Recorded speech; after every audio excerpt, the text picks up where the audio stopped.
Reading through the Bible in a year, May 9th, Numbers 17 through 18, Psalm 55, Isaiah 7, and James chapter 1. Yahweh spoke to Moses, saying, "Speak to the people of Israel, and get from them staffs, one for each father's house, from all their chiefs according to their fathers' houses, 12 staffs.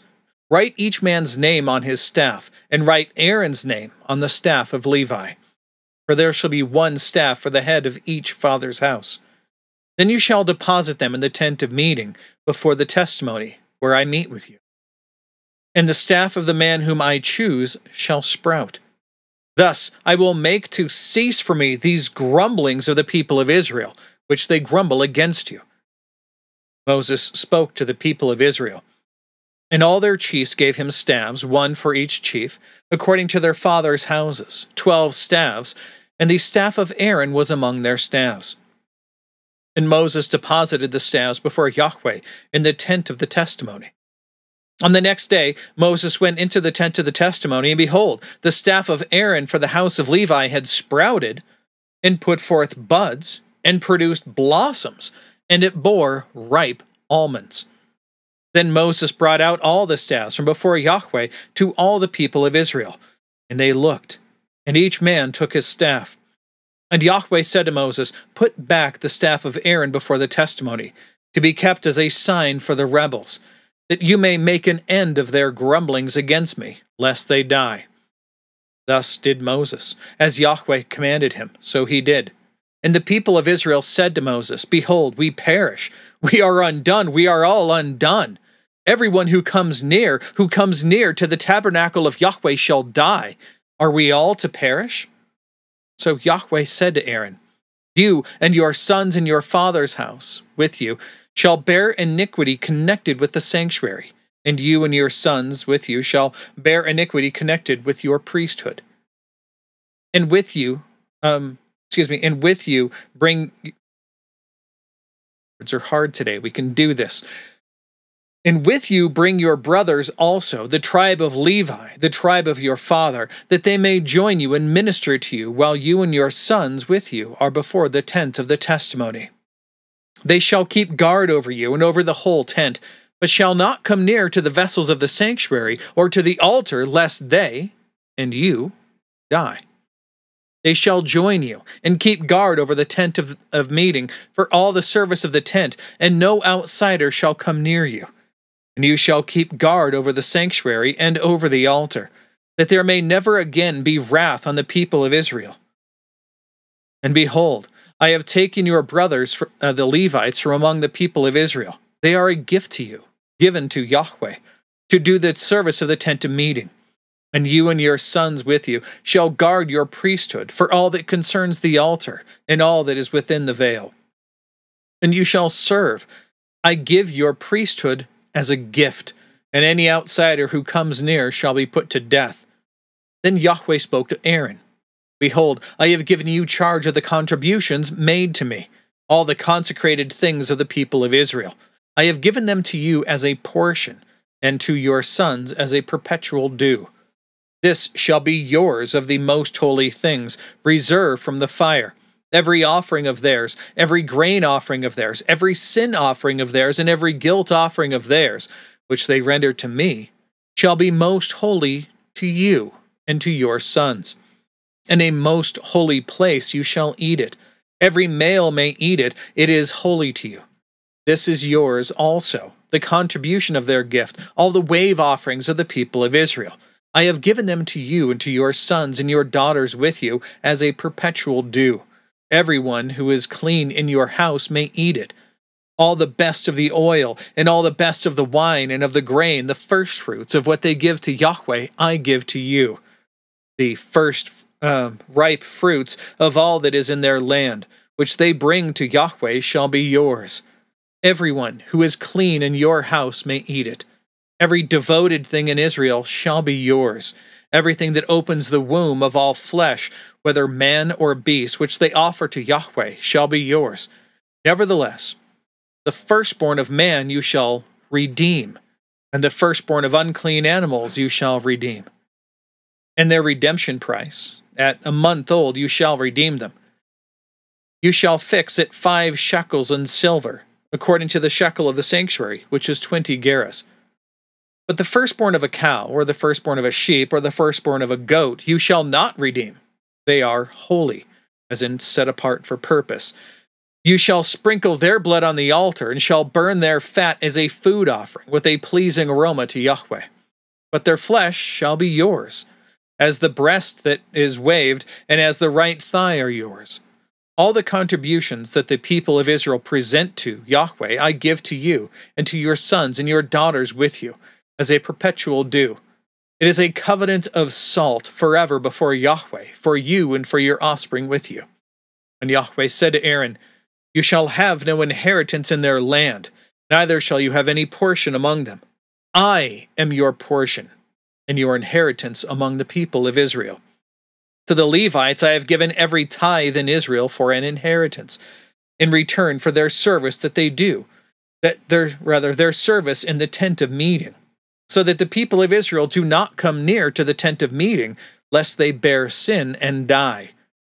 But the Levites shall do the service of the tent of meeting, and they shall bear their iniquity. It shall be a perpetual statute throughout your generations, and among the people of Israel, that they shall have no inheritance. For the tithe of the people of Israel, which they present as a contribution to Yahweh, I have given to the Levites for an inheritance. Therefore I have said of them that they shall have no inheritance among the people of Israel. This means an inheritance of land. And Yahweh spoke to Moses, saying, Moreover, you shall speak and say to the Levites, when you take from the people of Israel the tithe that I have given you from them for your inheritance, then you shall present a contribution from it to Yahweh, a tithe of the tithe. And your contribution shall be counted to you as though it were the grain of the threshing floor, and as the fullness of the winepress. So you shall present a contribution to Yahweh from all your tithes, which you receive from the people of Israel. And from it you shall give Yahweh's contribution to the priest, or to Aaron the priest. Out of all the gifts to you, you shall present every contribution due to Yahweh. From each its best part is to be dedicated. Therefore you shall say to them, When you have offered from it the best of it, then the rest shall be counted to the Levites as produce of the threshing floor, and as produce of the winepress. And you may eat it in any place, you and your households, for it is your reward in return for your service in the tent of meeting. You shall bear no sin by reason of it, when you have contributed the best of it, but you shall not profane the holy things of the people of Israel, lest you die. Now Psalm 55.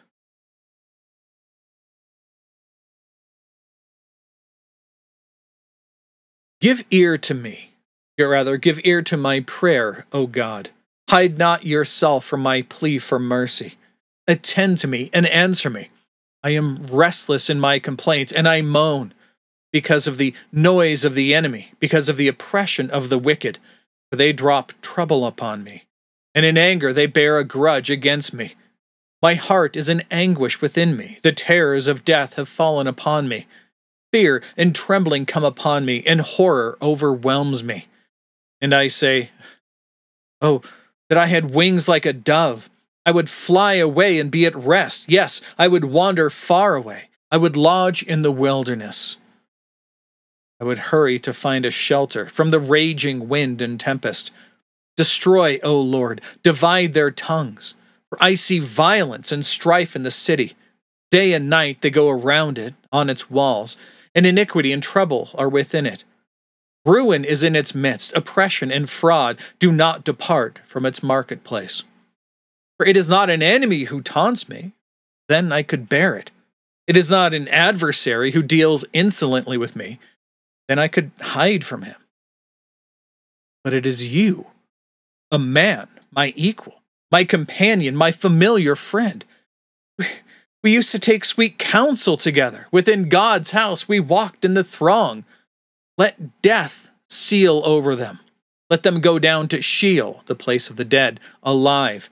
For evil is in their dwelling place and in their heart. But I call to God, and Yahweh will save me. Evening and morning and at noon I utter my complaint and moan, and he hears my voice.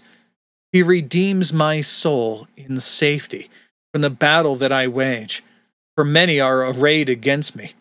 God will give ear and humble them, he who is enthroned from of old, because they do not change and do not fear God.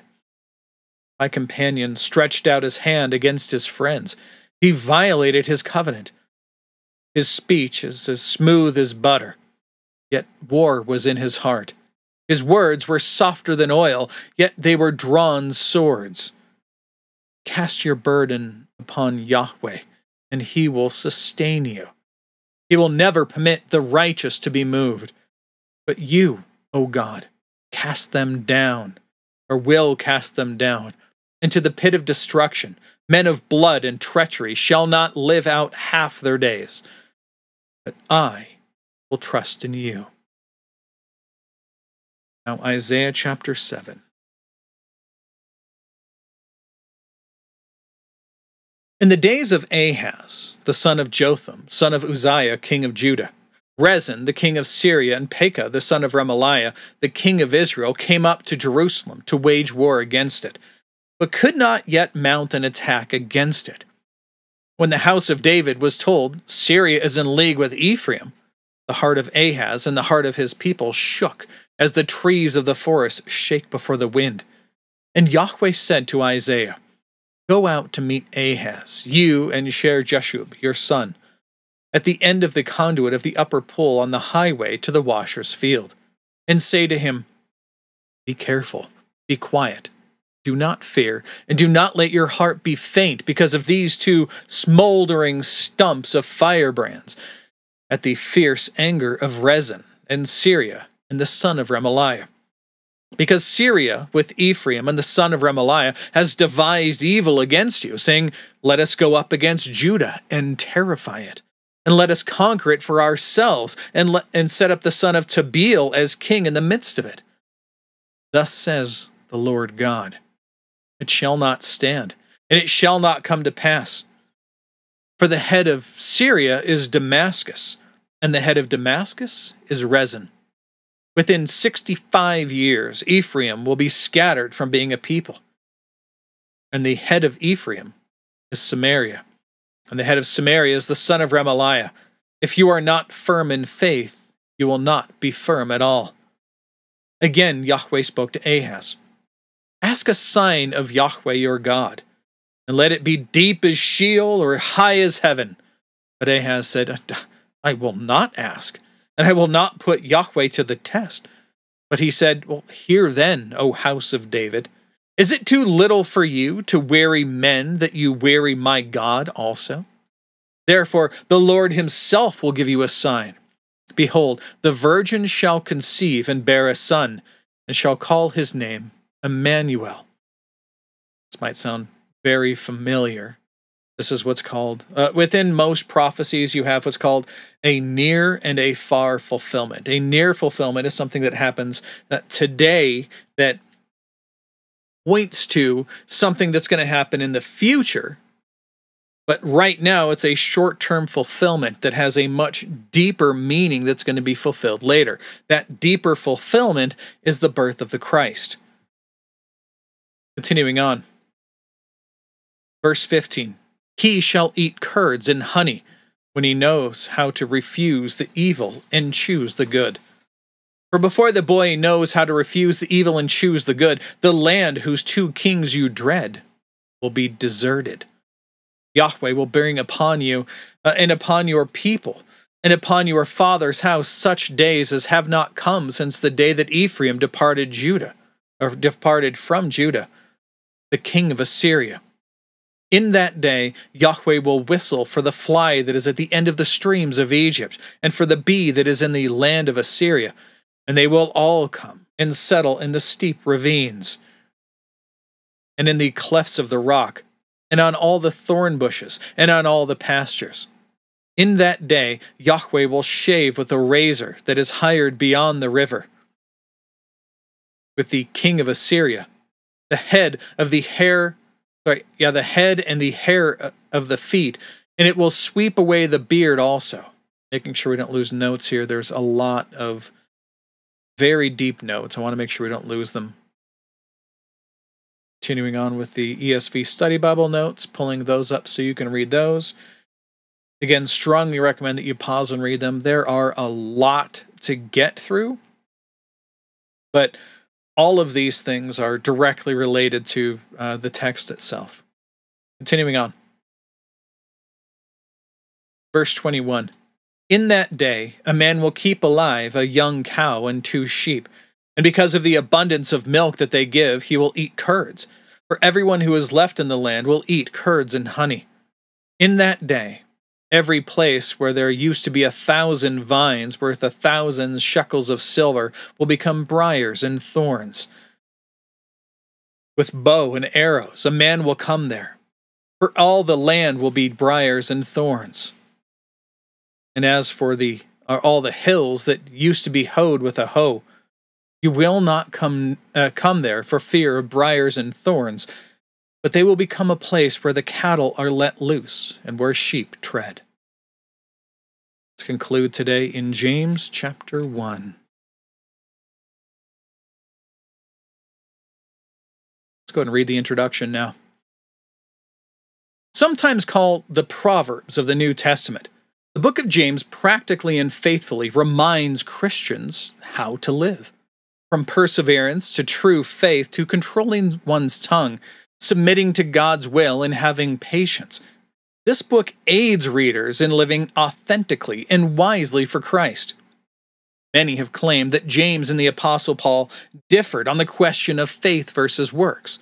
But in reality, the spiritual fruit that James talks about simply demonstrates the true faith of which Paul wrote. Their writings are complementary rather than contradictory. Possibly one of the earliest of the New Testament writings, AD 40 to 50, the book is believed to have been written by Jesus' brother, James, as referenced in Galatians 1:19. Let's begin. James, a servant of God and of the Lord Jesus Christ, to the 12 tribes in the dispersion. Greetings. Count it all joy, my brothers, when you meet trials of various kinds, for you know that the testing of your faith produces steadfastness.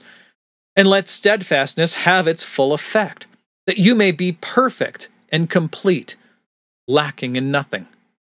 If any of you lacks wisdom, let him ask God, who gives generously to all without reproach, and it will be given him. But let him ask in faith, with no doubting. For the one who doubts is like a wave of the sea that is driven and tossed by the wind. For that person must not suppose that he will receive anything from the Lord. He is a double-minded man, unstable in all his ways. Let the lowly brother boast in his exaltation, and the rich in his humiliation, because like a flower of the grass he will pass away. For the sun rises with its scorching heat and withers the grass. Its flower falls, and its beauty perishes.